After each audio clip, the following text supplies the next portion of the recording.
Good morning again, and it's still good morning, Anambra. And we want to look at the topic Igbo interests in national politics. We'll start with this quote from President Buhari yesterday during the Democracy Day celebration. He says, "Nation building takes time, but we must take solace in the knowledge that this country, our country, has everything we require to make Nigeria prosper. Our focus will not be to help the privileged few, but to ensure that Nigeria works for Nigerians of all persuasions. That is a more just arrangement. As we all know, correcting injustice is a prerequisite for peace and unity." What's the place of Ndi Igbo in national politics? How do we protect our interests? How do we drive to come to the center of this political scene or space? That will be our focus this morning as we look at these issues. I'm still with IJ with me. Yes, I am, and we're going to see how injustices will be corrected today. All right, and we have joined us in the studio Sir Chris Chikwelo. Sir Chris Chikwelo is Senior Research Fellow, Center for Innovation, Ethics and Development. Good morning and welcome to the show. Good morning, President, and cherished Nigerians. We also have with us Professor Ngozi Chumude. She's Professor of English Language at Chukwuemeka Odumegwu Ojukwu University, Ibadan. She's also a Public Affairs Analyst. Good morning and welcome. Hello, viewer. Don't go away. All right. Like you heard in my introduction, the quotation I pulled out from President Buhari's Democracy Day speech yesterday. Looking at the narrative, let's start from the celebration of the Democracy Day yesterday. MKO Abiola was celebrated and several others, but no mention was made of Professor Humphrey Nwosu, the Igbo man who gave his life for that acclaimed most free and fair election in the history of Nigeria. How do we describe it in light of what he said, that he's going to fight for injustice and ensure that every Nigeria of all persuasions, their interests are protected? Judge Chikwelu. Well, Presenter, thank you for the question. First of all, I want to commend your addressing because it reminds me of something. Those days when Justice Ezozog was President General of Hanese. That's how I used to look. Coming to your question, you made mention of the interest of the Igbo nation. Politically, June 12th, as we may say, that's where you see mixed dimensions of the June 12th. Some people are pro-June 12th, taking it as a democracy day, while some are anti towards that, because it did not give us complete balance of what is supposed to be. Let's look at the players in that June 12th saga. Okay. Most often, why people, when they come to someone's house after eating, they will call both husband and wife to give them vote of thanks. Was because someone prepared the food. Professor Humphrey Nwosu, a political scientist who was then lecturer in the University of Nigeria, was brought to conduct this election. And he produced what we can call all comprehensive list of what will make an election to be what it will be in June 1993. That election was conducted in as much as during the collation, the result was not finally announced. But he tabled what Nigerians accepted. He drafted a system, option F4, popularly called option F4. In as much as that up to now, people do not believe. People always assume that we need to go back and bring back that option F4, that it suits our environment as a country that is developing democratically. So he brought it out, conducted the election. Now, last year, when an honor was given, when a kind of a remembrance of people who partook in that election was to move on, they're now forgotten. Yes, MK Abiola, who was a presumed winner of that election, was honored. Fine, people were not against that. Babagana Kingibe, who was his running mate, in as much as immediately after the annulment, few months after the annulment, he joined late Abacha as a minister. But people didn't want to look into that. He participated in that election.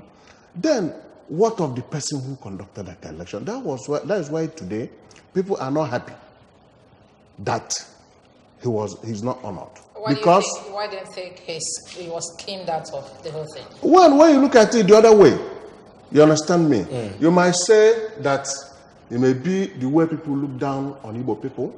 I'm not a separatist. Okay. But I'm in a situation, I always try to tell people that we have to carry every part of the country together and along, so that no part of the country will feel marginalized, that are not part of the process. Professor Humphrey is an acclaimed as a professor of political science. Okay. He did something for this nation. Let him be honored now that he's still alive, so that he can take glory of that. All right, let's move on. I know this agitation or these feelings about marginalization keep growing by the day. And just after what happened in the National Assembly, how they elected their officers, people now started talking boldly. Where is the place of Igbo? Down, a whole lot of things have been, put on the table. That the president is from the north, the Senate president is from the north, the speaker is from the north, and then the AGM, the West place, the AGM, and a whole lot of things. Nothing has come down to the east. Professor Ngozude, where is our place in the scheme of things in this country? I don't know whether to say that the Igbo man is changed or what in Nigeria. But I think our problem started from inception. From the time of Zeke, Awolowo, and Macaulay, and the time of the colonial masters. By the way, who are the Igbos? The Igbos are the inhabitants of the eastern Nigeria, and by CNN Book of Facts, CIA World Book of Facts, they constitute 28% of the population of Nigeria. This population is about 188 million. That gives us about 34 million Igbos. So, during the colonial era, the agitation for independence was mostly headed by people from the eastern Nigeria and the south, but the colonial masters did not take kindly to it. Then something happened. While Zeke, Awolowo, and Macaulay were busy, scheming on how to get the colonial masters to hand over to them, a separate group formed an association called the Zikists. The Zikists are not really attached to Nnamdi Azikiwe, but they were just the Zikists, and they were so popular, so outspoken. They were against the chicanery of British exploitation, and they wanted at all costs to get Britain out on their own terms, not on British terms. Britain got frightened out of their pants and decided to cut them down. What did they do? They approached Zeke, wooed him, and he denounced the Zikists. And I believe that was where our problem started in Igbo politics. Having done that, Britain now decided in their own way to hand over powers by destroying the Zikists. So that act, till today, remains a very big dent on Igbo's participation in politics in Nigeria. Then, after independence, we now have the Civil War. After the Civil War, the Igbo man that went into the Civil War was not the Igbo man that emerged from the Civil War. Since then, politics for the Igbo man has become a restive affair, not an assertive affair. And I have these feelings that politics in Nigeria is not about wholly political development. It's about keeping the Igbos in check. That's just the issue. All right. Still on this your narrative, it seems to authenticate some arguments in some quarters that Igbos sell out, if I should describe it that way, when they are given maybe a bounty somewhere, they tend to deny their people. That's individualistic politics. Why is it? I know that an Igbo man generally is communalistic. We do several things in common. Why does it now seem as if when it comes to national politics, we go protecting our own individual interests? Okay. Well, your question is okay. Personally, let me put it this way. Okay. During my days in the university, we were part of the NANS. We are the student activists then, under the military regime. You know, the Igbo used to the commonality in Igbo nation is there. But in most cases, the problem we usually have is that when you come to that Igbo nation, this person may have one interest, maybe by next year, that he wants to contest for this. This one whereby maybe by 2023 he wants to contest for it. You see that interest, the moment it comes to the place where that discussion will be held, it will start, moving narrow. People will start becoming narrow-minded. For instance, I was in National Assembly the day before yesterday, inside the gallery of the National Assembly, where the election was taking place. You understand? You see the dimension. When the issue of the Deputy Senate President came up, in as much as the homework was not properly done, you see how it moved. What does that portend for our democracy? Even people were shouting, someone was accused of doing this and that in the last 8th assembly, and how would that person come and become the Deputy Senate President upon what he did? You understand me? Concerning the issue of mess. You remember? Yes, when the issue of mess was taken away. But that is by the way. So the Igbos need to come together. Presently, we have almost about 44 plus 15, that's 59 members in the National Assembly. When our people need to come together, call them, galvanize them. That was why when I came in here, your dressing reminded me of something. I remember the last time our legislators were called together was the time when Ozozob was the president of Ohaneze. Since after that time, this person will pursue, I want to contest for president in 2003, 2007, this and that. They never came together. We need to come together, articulate our interest, put it and pursue it irrespective of the party you belong to. We need to because it has been our problem. To forge a common front. This has always been the issue with Igbo. Like what my colleague said, yes. But in one word or the other, the only place I have a little objection is that we cannot stay in the realm. Yes, she mentioned about issue of Zikis being that Zik denounced the Zikis movement or the other. It was in those days. We have taken a new leaf. 1999 from now is about 20 years. It is the time our people need to know that without coming together, without having an issue, without projecting something together. The other time in the last dispensation, the South people, they developed a brand called Breast Commission. This Breast Commission is a B stand for Bayelsa, Akwa Ibom, Aru Rivers, Cross River, Edo, and they called it. And they developed an economic team that will make them to do something, to project something that will be beneficial to those South region. Our Igbo people is that when somebody develops something, I remember Engineer Chris Okoye, there was a time he developed SENEC, Southeast Economic Development Team.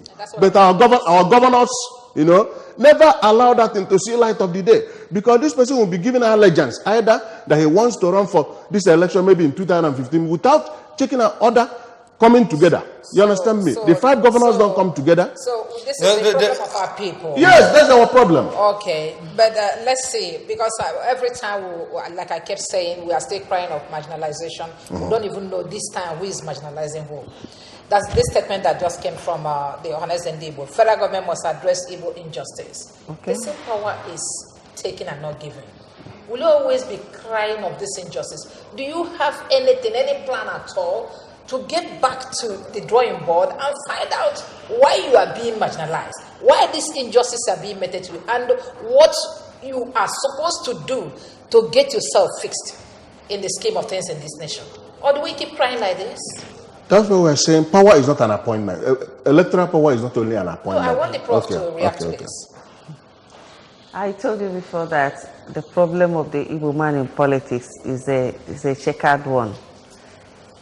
After the Civil War, let me just say let me give you a direct answer to your question. Two things may be responsible for the Igbo lack of unity. The traditional Igbo man does not recognize a ruler. Before the coming of the colonial masters, we did not have kings. His Royal Majesty came with Her Royal Majesty the Queen's indirect rule. The Igbos don't have kings. The Igbos play a kind of politics where it's a communal thing. Everybody participates in it. Nobody lords it over the other. But in the present dispensation, we are expected to be under somebody, and it is always difficult for the Igbo man to come together and agree that this person is going to be the head of everybody. The Igbo man is loquacious, outspoken, and assertive, and not easily submerged into a system. That is our problem, number one. Number two is that after the Civil War, as I said before, the Nigerian politics became a kind of not geared towards development, but towards subjugation of the Igbo race. I don't know why, but I believe that the Igbos have this attitude of trying to exemplify, of trying to distinguish themselves in every situation. It's only the Igbo, it's just the Igbo man who can come into your environment and make you a tenant. Somebody said that last time. And most of the other parts of Nigeria are not very happy with it. The Igbo man is over-industrial. Let me add to this, your response. Let me add a question. We have these ideologies, one net number. Yes. You see Igbo people grouping themselves in whatever setting where they find themselves. We've seen in recent times where you have SND, Bona, Lagos, and all those. Yeah. Why is it that when it comes to politics, it seems we find it difficult to also gather ourselves in those in such groups? Because the Igbo man is super ambitious, and he will always want to exceed. Rise above every other person. Even when the SND is there, somebody who is beside him will want to speak louder than the SND. To make sure that So that's the problem. So what do we do, Sacris? What do we do? The solution to this, because when you look at the problems, you try and proffer how we're going to tackle it. Because let me use an example. Yesterday was that June 12th. There was a catchy word the Yorubas use, otoge. Yeah. Otoge. The march was held in almost about 9 states, covering the 6 southwestern states, Kogi and Kwara. You understand me? Where they have Yoruba people. And when the time they were organizing it, all the Yoruba subcultural organizations, Yoruba Leaders Council, Afenifere, they all came together under that umbrella and moved it. You know, because of our republican nature in Igbo land, normally we only listen to government. For instance, there used to be a time we used to have Igbo Day celebration, September 29th of every year. That very time, at the early time of 99, 2000, 2001, 2002, it was very, very strong. Till our people start having diverse interests. So the onus lies on the government. Because our people who can only listen to government. If somebody now talking about one association, maybe Igbo this, Igbo that, people will look at it that he's trying to use this thing to advance his own personal interest. But if the government, that's why I keep on mentioning, if the 5 governors can come together, unify, call our people together, call our members of National Assembly, 59 of them, then galvanize all this interest. That's the only way people will now start looking, yes, if our governors can come together, let us toe in line with them. Because some of all these people who are doing this thing, some of them are maybe appointees of government. For instance, now, if you are a commissioner under a governor, and maybe you're coming from a human rights organization before it becomes commission. Yeah. Incidentally, whenever the governor gives you one or two directives, one way or the other, you might listen to him. So our government need to do something for us to move forward. If not, we keep complaining, and days will be going. We cannot actualize and achieve anything. Our children will come up and join the league. You know, when you come, at times you go to this country, when you come to Abuja, you know, come to you'll be looking at what is happening. In fact, 2 days ago, I wasn't myself because at the time I do not belong to All Progressive Congress. But I called some people, said, where were you when this decision was taken? How can there are 6 positions that they usually share?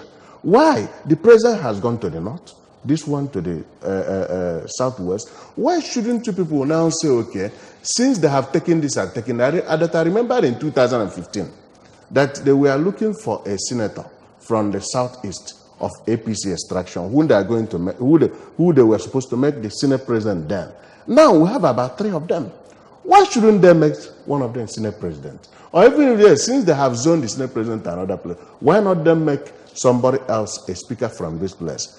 And at the same time, even the deputy Senate president, which somebody like Ojisoka was contesting earlier, they now rezoned it to the south. I was asking, why should you people be there? What's the sense of being a national or a caucus leader? You know, the South has been used to replace the Southeast. That Southeast is now the minority. Why South has taken the position of the South? That's what is becoming. Okay, let's digress a little, please. Nigeria is moving towards a disaster under Buhari. Obasanjo said this yesterday, having viewed how everything, the economy, and perhaps all the heads of institutions have been moved to the north. How do you see this statement of Obasanjo again? Well, he has been there.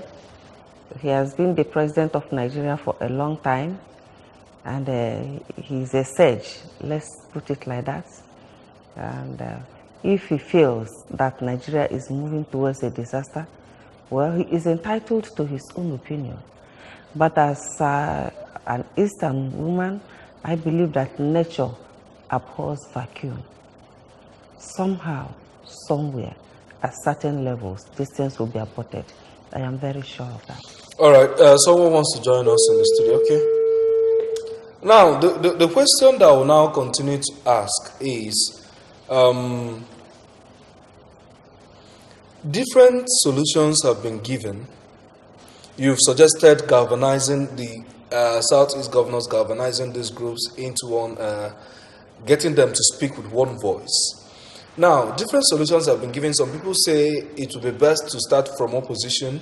Some people will say it is best to stay in the mainstream political party to get the interest of the Igbo protected. What should be the target now? Before the Southwest got to where they are today, someone protected the Southwest interest with the Action Democracy, AD, Alliance for Democracy, AD. And then now they are at the center space of Nigerian politics. Will that kind of solution also work in Southeast? Yeah, of course, it can work and work perfectly. That's why I told you that the problem is not whether it belongs to Party A or Party B. Because presently now, we have 4 governors of PDP and 1 governor from Abga, isn't it? And that you belong to here does not make you not to have discussed interstate problems and things that will be of good to the economy and to the nation which you represent. You know, we are talking about somebody was telling me something the other day. I look at the state of our roads, and I told him, yes, the federal government, you know, has the responsibility of maintaining these roads. But in one word, there are times that our governors need to do some palliative measure because the people who are using those roads, you know, belong to the people that are leading. They are the primary users of this road. So by the time the federal government now comes up to do a rescue operations in those roads, it can be either to reconstruct it or to do the entire new one. Okay. Now, The only way it can be solved is that we have to come together, have our interest projected to the center. It cannot do it alone. If, for instance, the governor of this state is trying to push for something to Abuja alone, the other people will be looking at it, maybe it's either that it might have some discussion that will benefit only Anambra people. Let me use Anambra for example. You know, even in Anambra here, some other states like Abia, Ebonyi, and then we are always suspicious of what we do because they see it as that Anambra people are primarily, business or driving the strength of the Igbos. Hello. Yes, good morning. Good morning and welcome to the show. Your name and where you're calling us from? Yes, there is science in Joseph still on the line. Okay, Barrister, please move to the point. Yeah, good morning, Barrister. Yes, I want to agree totally with the people in this room. Okay. Both are absolutely wrong. That we sometimes contribute to what we are experiencing today in Nigeria, where somebody will try to be more strong than the leader. Even if the leader is there, he will try to protect himself. And the thing that nature is really affecting our people. Because in a small discussion, everybody will have a think. Everybody would like to have their interest. And it's affecting us.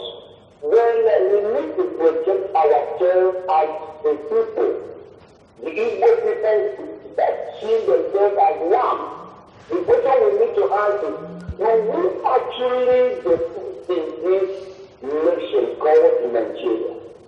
Because some people are fighting against it as a nation. And that will even hinder us from being national. And after the Civil War, how do our people together see us as a people? It's affecting us. The outer man will not like to have anything to do with you because he's afraid of you as a person. That is why we're having what we are having today. Okay. So we need to work together. Just like the party are going to Thank you very much. Thank you, Barrister. I say talking about working together, and we're still looking at Igbo interest and national interest. Okorocha's certificate of return was issued to him, perhaps after the permutation of the leadership of the National Assembly must have taken place. And some of us are asking, is this part of the thing to skin him out because perhaps he was saying that he will contest for the Senate president? Or peradventure, somebody is afraid of Okorocha. What do you think? Well, coming to that, the former governor of Imo State has been having some running battle within his party, you understand? But however it may be, the state of return has been given to him. In as much as there are still some conflicting judgments, because Federal High Court gave one other judgment, I think the day before yesterday.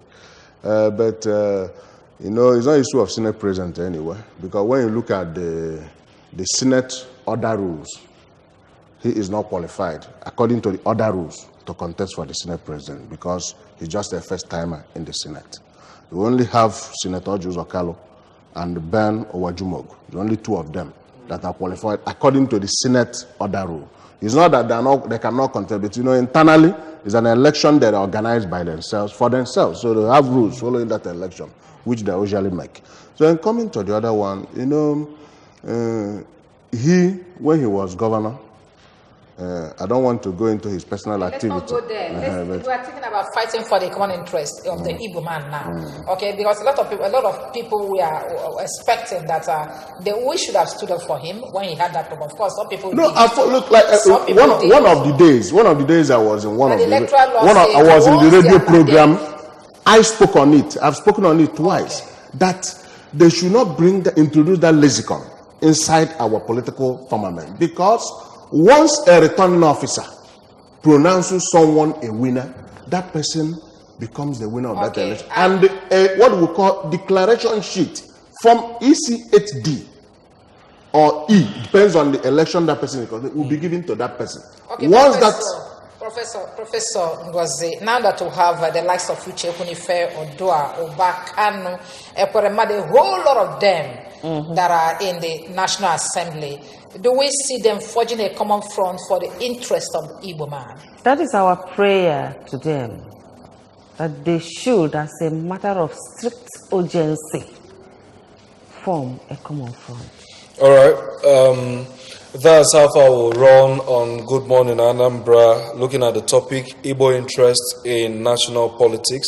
Several solutions have been advocated by our guests this morning, suggesting ways that the Igbo must come to the center of national politics. Sir Chris Chikwelu, Senior Research Fellow, Center for Innovation, Ethics and Development, join us this morning. Thank you for coming. Thank you.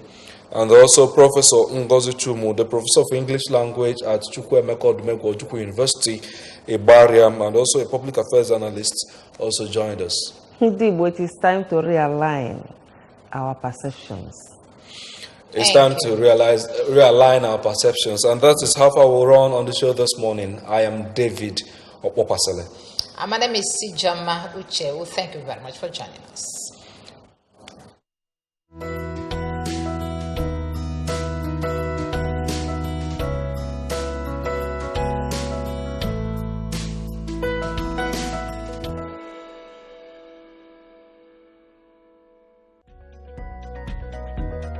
People look at me